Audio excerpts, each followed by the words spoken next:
每年新春咧，好多賀年食品咧都係高脂高鹽同埋多油㗎，往往咧就係有違健康飲食嘅3低1高原則㗎。咁食多咗咧，除咗增磅之外咧，仲會影響健康㗎喎。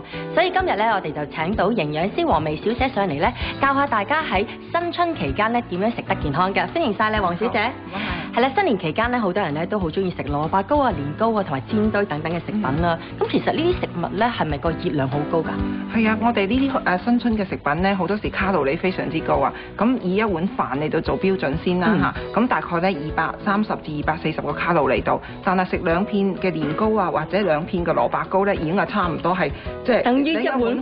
係啊，2片年糕咁就一碗㗎啦嚇。咁角仔都係大概2隻到，等於一碗飯㗎啦。煎堆就一個咧已經等於一碗飯。咁燒烤組都係非常之高脂嘅嚇。咁大概咧5粒到咧就等於一碗飯㗎啦。哇！咁即係卡路里都好高下。咁其實除咗蘿蔔糕、年糕之外咧，我就最中意食瓜子同埋果仁㗎。咁但係我發覺咧，食少少咧就有好飽滯嘅感覺。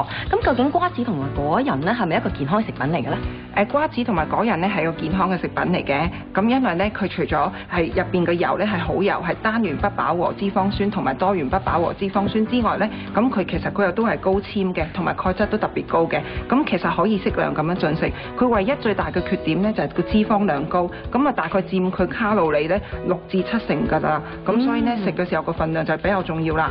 其實以上我哋所提及嘅食品咧個卡路里咧都比較高嘅。咁邊一類型嘅人士係唔係太適合食咧？係啦，如果你發覺澱粉類啊，有炸過，譬如話煎堆啊、油角啊呢啲咧，咁啊年糕啊嗰啲就糖尿病啊要小心啦。特別係高血壓嗰啲啦嚇，心臟病啊或者有肥胖嘅人咧都唔應該食咁多嘅嚇，要睇住個份量嚟食啦更加。咁如果瓜子咧、核桃咧、呢啲咁嘅果仁咧，其實糖尿病係可以食嘅，或者高血壓都可以食嘅，最緊要留意個份量就得㗎啦。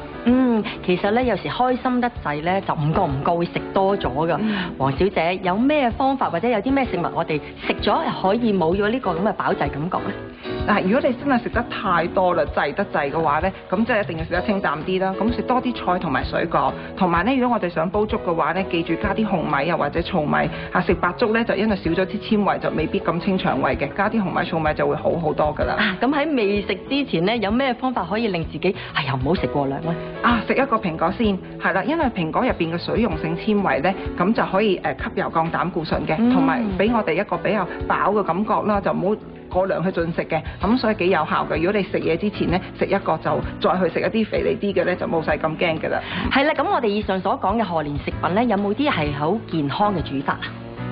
如果年糕就講啦，用慢火易結鑊慢慢煎啦。蘿蔔糕咧，除咗要用蒸之外咧，最緊要冇加臘味啦。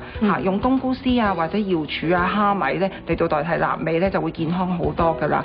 係咪可以加多啲蘿蔔絲咧？係啊，如果你個比例咧，蘿蔔多啲，粉少啲咧，就更加好啦。咁啊，因為蘿蔔咧係蔬菜嚟㗎嘛，咁卡路里又亦都好低嘅，咁所以咧適合咧就愛嚟做蘿蔔糕做多啲嘅。好啊，今日咧就唔該晒黃小姐啊。